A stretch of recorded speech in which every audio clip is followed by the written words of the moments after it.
Então, eu queria que o senhor falasse qual o senhor, como pastor, quando vê um discípulo para discipular, né, para orientar.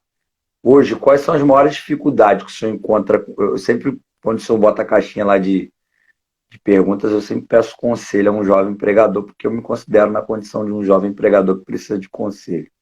Então, o senhor, nessa caminhada que o senhor tem de discipular pessoas, especialmente para o jovem, que o senhor vê que tem um possível futuro, tem uma índole para que possa ser ali lapidado. Quais são as dificuldades que o senhor encontra para discipular?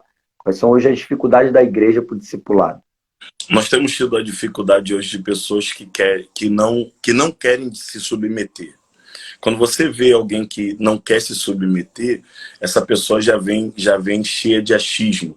E quando a pessoa ela vem cheia de achismo, a gente percebe que não há uma bagagem no sentar, não há uma bagagem no absorver, não há uma bagagem no conviver. Então, eu particularmente, eu desconheço discípulo que não tenha a base da igreja primitiva. Quando você lê Atos dos Apóstolos, no capítulo 2, você vai ver que a primeira base é que eles perseveravam na doutrina dos apóstolos. Se não há uma perseverança na doutrina, no aprender, no absorver, no sentar para degustar aquela palavra, viver e aplicar, então não há condição de levantar. É o costume que eu uso na minha igreja. Não tem asas fortes para voar e querem abrir as asas e encarar grandes ventos. Não dá. É isso. E dentro disso que o senhor falou, eu acho que eu vou até, como eu fiz lá ontem na o Gladstone, eu indiquei um livro que eu li que abordou o assunto de hoje, e eu quero indicar um livro também para o tema de hoje. É um clássico, tá, que se chama Discipulado, do Dmitri Benhoff. Acho que todo cristão precisa ler esse livro, editora Mundo Cristão, livraço. E aí, quando tem um ponto aqui que fala do discipulado, o chamado discipulado, aí ele usa Marcos 2,14, quando Jesus chama Levi, né, Mateus, Uhum. diz para ele: larga tudo e vem ser discipulado. E aí eu frisei aqui algo que dá uma frase do livro para a gente pontuar, que ele diz que o chamado, que é feito de imediato, aquele que ouve o chamado, essa resposta não é uma confissão oral de fé, mas uma atitude de obediência. Então, o chamado ao discipulado não são com palavras, é com uma atitude de obediência que o senhor acabou de falar, de submissão. Então, acho que desse ponto, queria falar com o senhor, tem como ter discipulado sem obediência? Não. Você nunca vai ver bênção tá associada à desobediência e crescimento tá de mão dada com rebeldia. Não tem como.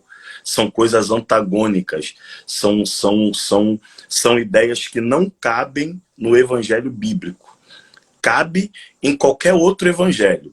Cabe num evangelho nada contra quem o prega, cabe num evangelho coach, cabe num evangelho de vem e fica de qualquer maneira. Agora, o discipulado, ele tem que estar alinhado, agarrado, entrelaçado, dormir junto, acordar junto com a obediência. Na realidade, se o discipulado não está agarrado à obediência, aí não há desenvolvimento, não há crescimento.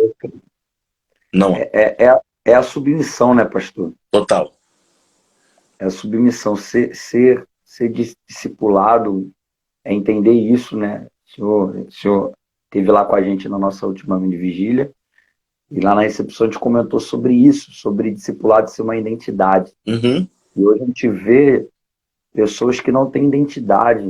Eu queria já entrar nesse ponto sobre o discipulado no contexto de ter um pastor. Eu acho que o pastor local, ele é o grande discípulo, né? E às vezes a gente está vivendo um tempo que tem pessoas buscando referências externas hoje o pastor da internet ou o pastor do YouTube, quando o pastor da igreja dele local, que é o maior símbolo de mestre para ser discípulo, ele não consegue criar essa identidade porque ele não consegue ter igreja. De verdade, a gente está vivendo uma inversão de valores. Alguém procura o prato sofisticado do camarada da internet e me entenda, eu não tenho nada contra quem prega por tais meios. A gente está aqui, bem, Aqui é isso.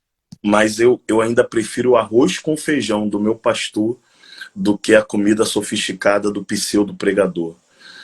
O discipulado, o modelo rabínico de Jesus era aquela coisa pessoal, era aquela coisa de estar perto, era aquela coisa de fazer, de falar e fazer.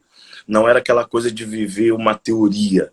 Então, assim, a gente precisa entender, e eu parto da premissa que quem não senta e aproveita a companhia pastoral, porque o meu pastor é aquela coisa do homem que estende as asas, me guarda, me protege, me instrui. E a intenção disso é fazer com que eu seja isso para os outros. Quando Jesus ele diz em Mateus 28:19, que ele diz: vão e façam discípulos, ele está falando aquela coisa do Matei Teu Sat, as primeiras coisas. Eu fiz com vocês e vocês vão fazer com alguém, e esse alguém vão fazer com outras pessoas, mas a matriz é Cristo. Então, quando a gente fala do pastor, a gente fala que a matriz é o nosso pastor, é a referência. É aquela coisa de eu cuido de alguém porque o meu pastor me ensinou a cuidar. Entendeu? É aquela coisa do ganhar um sem perder nenhum. Esse é o valor do discipulado e da companhia pastoral. Essa da matriz é tremendo, pastor, porque é a base, né? O discipulado aponta para Cristo, né? E é bom falar sobre isso, porque também tem um discipulado inverso, que é o discipulado que cria clone e não cria alguém com a identidade de Cristo. É o que Paulo fala: sedes meus imitadores como eu sou de Cristo. Isso. Eu me entristece em saber que temos clones fracos de matrizes fracas. Eita! Anota essa aí, gente. Clones fracos de matrizes fracas. Porque alguém se levanta, se autodenomina, e alguém que se autodenominou vai levantar um outro, e a gente vai ver a galera levantando, e não adianta, gente. Fraco levanta fraco. É isso. Fraco levanta fraco. Então a gente está vivendo uma complicação eu não digo nesses últimos dias, mas nesses últimos anos, da autopromoção e não do discipulado. É aquela coisa de... Perfeito.